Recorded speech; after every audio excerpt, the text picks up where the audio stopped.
2025 మే మాసంలో ధనుస్సు రాశి వారి యొక్క మాస ఫలితాలు. ఈ ధనుస్సు రాశి వారికి ఈ మే మాసంలో 60-70% శుభ్రతలు రావడానికి అవకాశం కనిపిస్తుంది. భాగ్యాధిపతి అయినటువంటి సూర్య భగవానుడు మే 14 తర్వాత షష్టమ భావంలో అనగా వృషభ రాశిలోకి ప్రవేశించడం వల్ల అధికారుల అండదండలతో అభివృద్ధిని సాధిస్తారు. మీదేని శైలిలో పోటీ ప్రపంచంలో విజయాలు అందుకుంటారు. ప్రభుత్వం నుంచి ఆదాయాన్ని, తండ్రి నుంచి ఆదాయాన్ని, నూతన ఉద్యోగాన్ని పొందగలుగుతారు.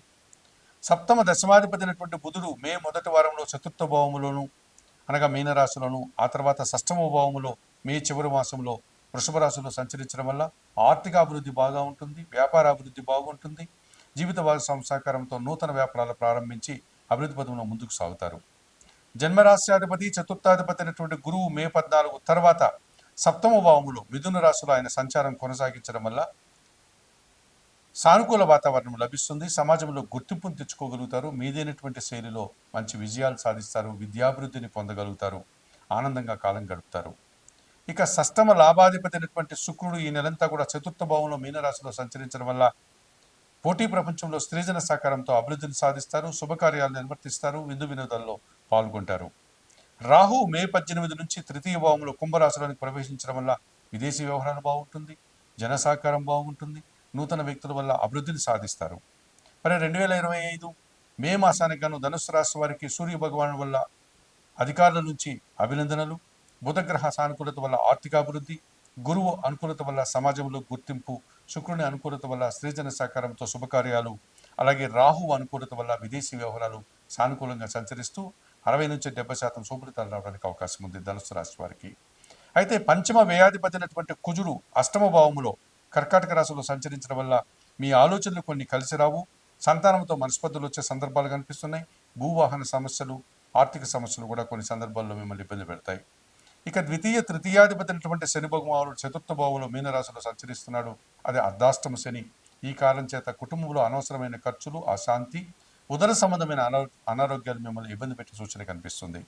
ఇక కేతువు మే 18 తర్వాత భాగ్యములో సింహరాశిలోనికి ప్రవేశించడం వల్ల తండ్రి ఆరోగ్యం విషయంలో జాగ్రత్తలు తీసుకోండి. కొన్ని విషయాల్లో ఆటంకాలు, కాస్త నిరాశను కూడా ఎదుర్కోక తప్పదనిపిస్తుంది. మరి 2025 మే మాసానికి గాను ఈ ధనుస్సు రాశి వారు భాగ్యములో ఉండే కేతు దోషం నుంచి బయటపడడానికి గణేశాష్టకం చదువుకోండి, గణపతికి నమస్కరించుకోండి, దర్శించుకోండి. అర్ధాష్టమ శని దోషం నుంచి బయటపడడానికి శనీశ్వర దర్శనం చేయండి, లేకపోతే ఈశ్వరునికి శనివారం రోజు పాలాభిషేకం నిర్వర్తించండి. అలాగే అష్టమ కుజదోషం నుంచి బయటపడడానికి సుబ్రహ్మణ్య స్వామిని ఆరాధించండి. మంగళవారం రోజు సుబ్రహ్మణ్య స్వామికి పాలాభిషేకం నిర్వర్తించి కందులు దానం చేయండి.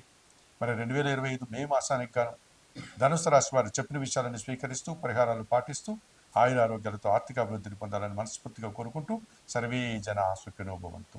2025 మే నెలలో కుంభరాశి వారి యొక్క మాస ఫలితాలు.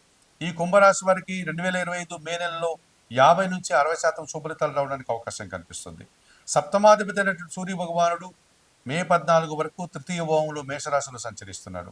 అనగా అధికారుల సహకారంతో అభివృద్ధిని సాధిస్తారు. ప్రభుత్వం నుంచి సహాయాన్ని అందుకుంటారు. తండ్రి నుంచి సహాయం అందుకుంటారు. నూతన ఉద్యోగాలు, ఉన్న ఉద్యోగంలో అభివృద్ధి, ఆనందంగా మీరు పొందేటువంటి వాతావరణం కనిపిస్తుంది. ఇక తృతీయ దశమాధిపతి అయినటువంటి కుజుడు ఈ నెలంతా షష్టమ భావంలో కర్కాటక రాశిలో సంచరించడం వల్ల భూవాహన లాభాలు, జన సహకారం, లాభసాటి ప్రయాణాలు, అలాగే కోర్టు వివరాలు కానీ కొన్ని వివాదాలు కానీ పరిష్కరించుకోగలుగుతారు. ద్వితీయ లాభాధిపతి అయినటువంటి గురువు మే 14 తర్వాత పంచమ భావంలో మిథున రాశిలోని ప్రవేశించడం వల్ల మీ ఆలోచనలు కార్యరూపం దాలుస్తుంది. సంతానం అభివృద్ధి పదంలో ముందుకు సాగుతుంది. మీ మాటకు విలువ పెరుగుతుంది. విద్యాభివృద్ధిని సాధించుకోగలుగుతారు. సమాజంలో గుర్తింపుని, ఆనందాన్ని పొందగలుగుతారు. చతుర్థ భాగ్యాధిపతి అయినటువంటి శుక్రుడు ఈ నెలంతా ద్వితీయ భావంలో మీనరాశిలోనే సంచరించడం వల్ల కుటుంబ సౌఖ్యాన్ని పొందగలుగుతారు. కుటుంబంలో శుభకార్యాలు నిర్వర్తిస్తారు. మీ మాటకు విలువ పెరుగుతుంది. ఆత్మీయ స్త్రీల యొక్క కలయిక వల్ల ఆనందంగా కాలం గడుపుతారు.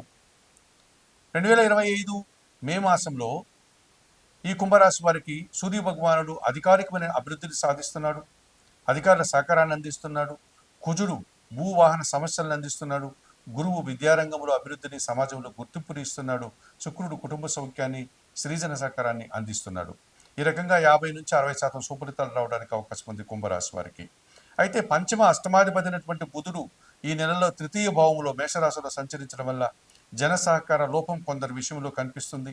మీ ఆలోచనలు కొన్ని కార్యరూపం దాల్చకుండా ఇబ్బందులు కలిగిస్తాయి. రావాల్సిన ఆదాయము వాయిదా పడుతుంది. వ్యాపారంలో కొన్ని కష్టాలు, నష్టాలు రావడానికి అవకాశం ఉంది. జన్మరాశ్యాధిపతి వ్యయాధిపతి అయినటువంటి శని భగవానుడు ద్వితీయంలో మీనరాశిలో సంచరించడం వల్ల ఏళ్ళనాటి శనిలో రెండవ భాగంలో ఉన్నారు. ద్వితీయ శని దోషం మిమ్మల్ని ఇబ్బంది పెడుతుంది. మీ మాటల వల్ల అపార్థాలు, వ్యవసాయ రంగంలో నష్టాలు, కుటుంబంలో ఖర్చులు, పనులు వాయిదా పడే సూచన కనిపిస్తుంది. ఇక ద్వితీయములో అనగా మీనరాశిలోను, జన్మరాశిలో కుంభరాశిలోను రాహు యొక్క సంచారం అంత మంచిది కాదు. అలాగే అష్టమ భావంలో కన్యారాశిలోను, సప్తమ భావంలో కేతు సంచారం కూడా అంత మంచిది కాదు. ఇది రాహుకేతు దోషాన్ని సూచిస్తుంది. మీరు ఆశించిన పనులు ఆటంకపడడం, నిరాశపడేటువంటి సూచన కనిపిస్తుంది. మరి 2025 మే మాసానికి గాను ఈ కుంభరాశి వారు ద్వితీయ జన్మశని ద్వితీయ జన్మరాశుల్లో సంచరించే రాహు దోషం నుంచి బయటపడడానికి, అలాగే అష్టమ సప్తమ భావాల్లో సంచరించే కేతు దోషం నుంచి బయటపడడానికి శ్రీకాళహస్తీశ్వర ఆలయానికి వెళ్ళి రాహుకేతు పూజలు నిర్వర్తించండి. అంత దూరం వెళ్ళలేని వారు రాహు దోషం నుంచి బయటపడడానికి దుర్గా ఆరాధన, చాముండి ఆరాధన చేయండి. కేతు దోషం నుంచి బయటపడడానికి గణపతి ఆరాధన చేయండి. ఇక ద్వితీయంలో ఉన్నటువంటి శని దోషం నుంచి బయటపడడానికి ఈశ్వరునికి శనివారం రోజు పాలాభిషేకం నిర్వర్తించండి.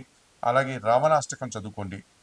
ఇక తృతీయం భావంలో ఉన్నటువంటి బుధ దోషం నుంచి బయటపడడానికి సీతారామచంద్రమూర్తి ఆలయానికి వెళ్ళి తులసి ఆకుల మాలతో అర్చనాది కార్యక్రమం నిర్వర్తించి శ్రీరామరక్షా స్తోత్రం నిత్యం చదువుకోండి. 2025 మే మాసానికి గాను కుంభరాశి వారు చెప్పిన విషయాలన్నీ స్వీకరిస్తూ పరిహారాలు పాటిస్తూ ఆయురారోగ్యాలతో ఆర్థిక అభివృద్ధిని పొందాలని మనస్ఫూర్తిగా కోరుకుంటూ సర్వే జనా సుఖినో భవంతు. నమస్కారం. 2025 మే నెలలో కుంభరాశి వారి యొక్క మాస ఫలితాలు. ఈ కుంభరాశి వారికి 2025 మే నెలలో 50 నుంచి 60% శుభలితాలు రావడానికి అవకాశం కనిపిస్తుంది. సప్తమాధిపతి అయినటువంటి సూర్య భగవానుడు మే 14 వరకు తృతీయ భావంలో మేషరాశిలో సంచరిస్తున్నాడు. అనగా అధికారుల సహకారంతో అభివృద్ధిని సాధిస్తారు. ప్రభుత్వం నుంచి సహాయాన్ని అందుకుంటారు. తండ్రి నుంచి సహాయం అందుకుంటారు. నూతన ఉద్యోగాలు, ఉన్న ఉద్యోగంలో అభివృద్ధి, ఆనందంగా మీరు పొందేటువంటి వాతావరణం కనిపిస్తుంది. ఇక తృతీయ దశమాధిపతి అయినటువంటి కుజుడు ఈ నెలంతా షష్టమ భావంలో కర్కాటక రాశిలో సంచరించడం వల్ల భూవాహన లాభాలు, జన సహకారం, లాభసాటి ప్రయాణాలు, అలాగే కోర్టు వివరాలు కానీ కొన్ని వివాదాలు కానీ పరిష్కరించుకోగలుగుతారు. ద్వితీయ లాభాధిపతి అయినటువంటి గురువు మే 14 తర్వాత పంచమ భావంలో మిథున రాశిలోని ప్రవేశించడం వల్ల మీ ఆలోచనలు కార్యరూపం దాలుస్తుంది. సంతానం అభివృద్ధి పథంలో ముందుకు సాగుతుంది. మీ మాటకు విలువ పెరుగుతుంది. విద్యాభివృద్ధిని సాధించుకోగలుగుతారు. సమాజంలో గుర్తింపుని, ఆనందాన్ని పొందగలుగుతారు. చతుర్థ భాగ్యాధిపతి అయినటువంటి శుక్రుడు ఈ నెలంతా ద్వితీయ భావంలో మీనరాశిలోనే సంచరించడం వల్ల కుటుంబ సౌఖ్యాన్ని పొందగలుగుతారు. కుటుంబంలో శుభకార్యాలు నిర్వర్తిస్తారు. మీ మాటకు విలువ పెరుగుతుంది. ఆత్మీయ స్త్రీల యొక్క కలయిక వల్ల ఆనందంగా కాలం గడుపుతారు. 2025 మే మాసంలో ఈ కుంభరాశి వారికి సూర్య భగవానుడు అధికారికమైన అభివృద్ధిని సాధిస్తున్నాడు. అధికారుల సహకారాన్ని అందిస్తున్నాడు. కుజుడు భూవాహన సమస్యలను అందిస్తున్నాడు. గురువు విద్యారంగంలో అభివృద్ధిని, సమాజంలో గుర్తింపుని ఇస్తున్నాడు. శుక్రుడు కుటుంబ సౌఖ్యాన్ని, సృజన సహకారాన్ని అందిస్తున్నాడు. ఈ రకంగా 50 నుంచి 60% శుభలితాలు రావడానికి అవకాశం ఉంది కుంభరాశి వారికి. అయితే పంచమ అష్టమాధిపతి అయినటువంటి బుధుడు ఈ నెలలో తృతీయ భావంలో మేషరాశిలో సంచరించడం వల్ల జన సహకార లోపం కొందరి విషయంలో కనిపిస్తుంది. మీ ఆలోచనలు కొన్ని కార్యరూపం దాల్చకుండా ఇబ్బందులు కలిగిస్తాయి. రావాల్సిన ఆదాయం వాయిదా పడుతుంది. వ్యాపారంలో కొన్ని కష్టాలు, నష్టాలు రావడానికి అవకాశం ఉంది. జన్మరాశ్యాధిపతి వ్యయాధిపతి అయినటువంటి శని భగవానుడు ద్వితీయంలో మీనరాశిలో సంచరించడం వల్ల ఏళ్ళనాటి శనిలో రెండవ భాగంలో ఉన్నారు. ద్వితీయ శని దోషం మిమ్మల్ని ఇబ్బంది పెడుతుంది. మీ మాటల వల్ల అపార్థాలు, వ్యవసాయ రంగంలో నష్టాలు, కుటుంబంలో ఖర్చులు, పనులు వాయిదా పడే సూచన కనిపిస్తుంది. ఇక ద్వితీయములో అనగా మీనరాశిలోను, జన్మరాశిలో కుంభరాశిలోను రాహు యొక్క సంచారం అంత మంచిది కాదు. అలాగే అష్టమ భావంలో కన్యారాశిలోను, సప్తమ భావంలో కేతు సంచారం కూడా అంత మంచిది కాదు. ఇది రాహుకేతు దోషాన్ని సూచిస్తుంది. మీరు ఆశించిన పనులు ఆటంకపడడం, నిరాశపడేటువంటి సూచన కనిపిస్తుంది. మరి 2025 మే మాసానికి గాను ఈ కుంభరాశి వారు ద్వితీయ జన్మరాశుల్లో సంచరించే రాహు దోషం నుంచి బయటపడడానికి, అలాగే అష్టమ సప్తమ భావాల్లో సంచరించే కేతు దోషం నుంచి బయటపడడానికి శ్రీకాళహస్తీశ్వర ఆలయానికి వెళ్ళి రాహుకేతు పూజలు నిర్వర్తించండి. అంత దూరం వెళ్ళలేని వారు రాహు దోషం నుంచి బయటపడడానికి దుర్గా ఆరాధన, చాముండి ఆరాధన చేయండి. కేతు దోషం నుంచి బయటపడడానికి గణపతి ఆరాధన చేయండి. ఇక ద్వితీయంలో ఉన్నటువంటి శని దోషం నుంచి బయటపడడానికి ఈశ్వరునికి శనివారం రోజు పాలాభిషేకం నిర్వర్తించండి. అలాగే రావణాష్టకం చదువుకోండి.